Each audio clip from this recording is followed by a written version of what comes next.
So applied బయాలజీలో next one ఏంటంటే మనకి కోళ్ల పెంపక యాజమాన్యం పౌల్ట్రీ ఫార్మ్ మేనేజ్మెంట్. ఓకే, ఇది కూడా మనకి ఎగ్జామ్ పాయింట్ ఆఫ్ ఇంపార్టెంటే.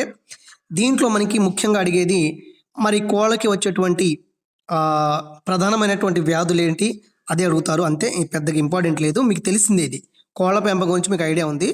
జస్ట్ నేను ఏదైతే ఇంపార్టెంటో అది చెప్పడానికి ప్రయత్నం చేస్తాను. ఇక్కడ చూడండి, డాక్టర్ బివి రావు భారతదేశ నవీన పౌల్ట్రీ పితామహుడు. ఇతను జాతీయ గుడ్ల సహకార సమైక్య చూడండి నేషనల్ ఎగ్ కోఆర్డినేషన్ కమిటీకి వ్యవస్థాపక అధ్యక్షుడు. ఓకే, ఈ నెక్ సమైక్య ఏం చేస్తుందంటే భారతదేశంలో గుడ్ల విక్రయాన్ని వాటి ఎగుమతిని పర్యవేక్షిస్తుంది. ఇక్కడ మనకి కోళ్ల పెంపకం అనేటువంటి మనకు గుర్తు రావాలంటే ఎవరు గుర్తుకు వస్తారంటే డాక్టర్ బివి రావు, భారతదేశ నవీన పౌల్ట్రీ పితామహుడైన ఇతను నేషనల్ ఎగ్ కోఆర్డినేషన్ కమిటీకి దీనికి వ్యవస్థాపక అధ్యక్షుడు.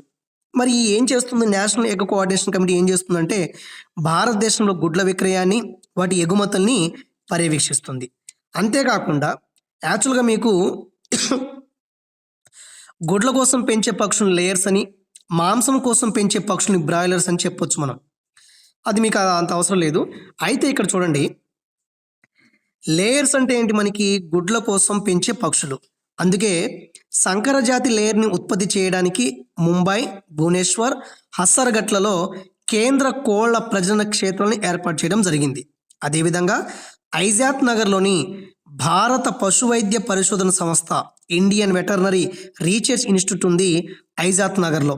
ఇక్కడ ఏం చేస్తారంటే మేలురకు బ్రాయిలర్ కోళ్లను, కోళ్ల వ్యాక్సిన్ ఇక్కడ ఉత్పత్తి చేయడం అనేది జరుగుతుంది. ఇది కోళ్ల పెంపక యాజమాన్యంలో ఇంపార్టెంట్. కానీ ఈ కోళ్ళు అనేటువంటి పక్షులకు వచ్చేటువంటి వ్యాధులు చాలా చాలా ఇంపార్టెంట్.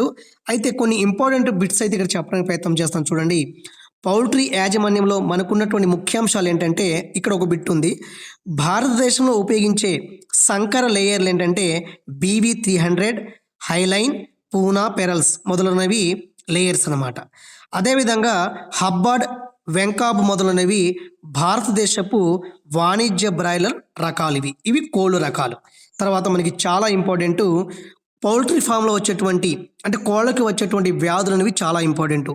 వైరల్ వ్యాధులు వస్తాయి. అదేంటి? రాణి కీట్, మారేక్, గంబోరా అనేటువంటి వైరస్ వ్యాధులు వస్తాయి.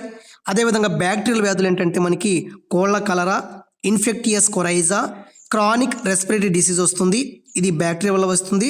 అదేవిధంగా మనకి శిలీంధ్రాల వల్ల మనకి బ్రూడర్స్ న్యూమోనియా, ఎఫ్లోటాక్సికోసిన్ అండ్ థ్రష్ వ్యాధులు అనేవి ఫంగై వల్ల వస్తుంది. తర్వాత ఇంకొకటి చాలా ఇంపార్టెంట్ ఏంటంటే మనకి ఇక్కడ చూడండి, మన ప్రీవియస్ బిట్ ఇచ్చాడు. ఇది పక్షుల ఫ్లూ అంటే ఏవియన్ ఫ్లూ, పౌల్ట్రీ పక్షులకు సోకే ముఖ్యమైనటువంటి వ్యాధి ఇది. ఓకే, ఇది అవసరం లేదు మనకి. ఇక్కడ మనకి బర్డ్ ఫ్లూ అనేది ఏ వైరస్ వల్ల వస్తుందంటే ఏవియన్ ఫ్లూ వైరస్ H5N1 అనేటువంటి ఏవియన్ ఫ్లూ వైరస్ వల్ల బర్డ్స్కి బర్డ్ ఫ్లూ అనేది వస్తుంది.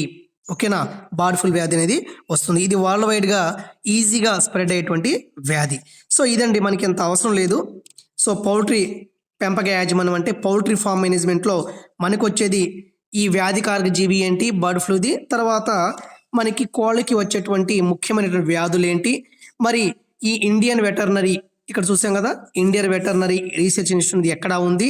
తర్వాత ఈ పౌల్ట్రీ ఫార్మ్ మేనేజ్మెంట్లో బివి రావు ఎవరు, అసలు ఇది ఏంటి అని చెప్పేసి ఇక్కడ చెప్పడం జరిగింది. సో దీంతో మనకి కోళ్ళ పెంపకం యాజమాన్యం అయిపోయింది.